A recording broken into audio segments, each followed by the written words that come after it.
Let's go. Hi hello friends, ಎಲ್ರಿಗೂ welcome back to my mini vlog. ಬೆಳಗ್ಗೆ ಎದ್ದಿದ್ದು ಸ್ವಲ್ಪ ಲೇಟ್ ಆಯಿತು, ಏಕೆಂದರೆ ನೈಟ್ ಬರೋ ಅಷ್ಟೊತ್ತಿಗೆ ಟೈಮ್ ಆಗಿಬಿಟ್ಟಿತ್ತಲ್ಲ. ಅದಕ್ಕೆ ಬೆಳಗ್ಗೆನೇ ಎದ್ಬಿಟ್ಟು ಅವರು ತಿಂಡಿ ಎಲ್ಲ ಮಾಡಿಟ್ಬಿಟ್ಟು ತಿಂಡಿಗೆ ಮಿಕ್ಸ್ ಚಿತ್ರಾನ್ನ ಮಾಡಿದೆ. ಇದ್ರದ್ದೇನು ರೆಸಿಪಿ ಏನು ತೋರಿಸ್ಲಿಲ್ಲ, ಯಾಕೆಂದರೆ ಎದ್ದಿದ್ದೇ ಲೈಟು. ನಮ್ಮ ಮನೆಯವ್ರಿಗೆ ಟೈಮ್ ಆಗುತ್ತೆ ಅಂತ ಬೇಗ ಬೇಗ ತಿಂಡಿಯನ್ನೆಲ್ಲ ಮಾಡ್ಕೊಬಿಟ್ಟು ನನ್ನ ಮಗಳನ್ನ ಅಂಗನವಾಡಿಗೆಲ್ಲ ಕರ್ಕೊಂಡೋಗಿ ಬಿಟ್ಟು ಬಂದು ಅಲ್ಲಿಂದ ಮಜ್ಜಿಗೆ ಇದು ಮಾಡ್ಕೊಳ್ಳೋಣ ಅಂತ ಹೇಳ್ಬಿಟ್ಟು ಮಜ್ಜಿಗೆ ಕಡಿಯೋಕೆ ಕೂತ್ಕೊಂಡೆ. ಅದು ಯಾಕೋ ಈ ಸಲ ಮೊಸರಿಗೆ ಒಂದು ಸ್ವಲ್ಪ ಬಿಸಿ ಹಾಲು ಹಾಕ್ಬಿಟ್ಟು ಹೋಗಿದ್ದೆ ಊರಿಗೆ ಹೋಗೋದು ಸೀರಿಲಿ, ಅದಕ್ಕೆ ಅದು ಇದಾಗ್ಬಿಟ್ಟಿತ್ತು. ಅದಾದಮೇಲೆ ಗಿಣ್ಣ ಮಾಡಿಟ್ಟೋಗಿದ್ನಲ್ಲ, ಗಿಣ್ಣನೂ ತಿಂದಿರಲಿಲ್ಲ. ಆಮೇಲೆ ಗಿಣ್ಣನೂ ಹಾಕ್ಕೊಂಡು ಗಿಣ್ಣನೆಲ್ಲ ತಿಂದ್ಬಿಟ್ಟು ಬಟ್ಟೆ ಫೋಲ್ಡ್ ಮಾಡೋ ಇದ್ದು ಜಾಸ್ತಿ ಹಬ್ಬದವೆಲ್ಲ ಬಿಚ್ಚಾಕಿದ್ದು ತೊಳ್ದಾಕಿದ್ದವನ್ನೆಲ್ಲ ಎತ್ಬಿಟ್ಟು ಹಂಗೆ ಹಾಕೋಗಿದ್ದೆ. ಆ ಬಟ್ಟೆನೆಲ್ಲ ಫೋಲ್ಡ್ ಮಾಡಿ ಮ್ಯಾಕೆ ಮರಿನೂ ನೋಡ್ಕೊಂಡು ಹಂಗೇನೆ ಟೈಮ್ ಆಗೋಯ್ತು ಅಂತೇಳಿ ನಮ್ಮ ಮಗಳು ಕರ್ಕೊಂಬಂದೆ.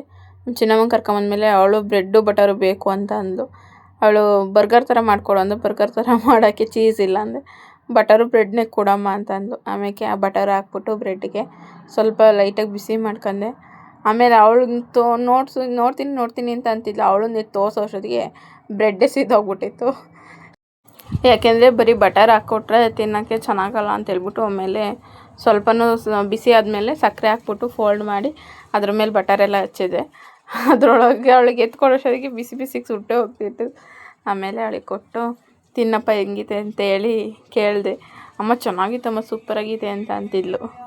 ಈ ಥರ ವೆರೈಟಿ ಮಾಡಿಕೊಟ್ರೆ ಮಾತ್ರ ಚೆನ್ನಾಗಿ ತಿಂತಾಳೆ, ಸಿಕ್ಕಾಪಟ್ಟೆ ಇಷ್ಟನೂ ಪಡ್ತಾಳೆ.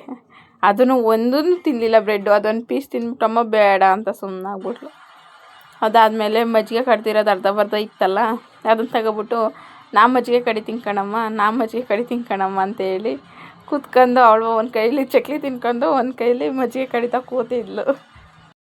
ಇಷ್ಟ ಆಗಿತ್ತು ಇವತ್ತಿನ ವ್ಲಾಗ್. ಜೈ ಆಂಜನೇಯ.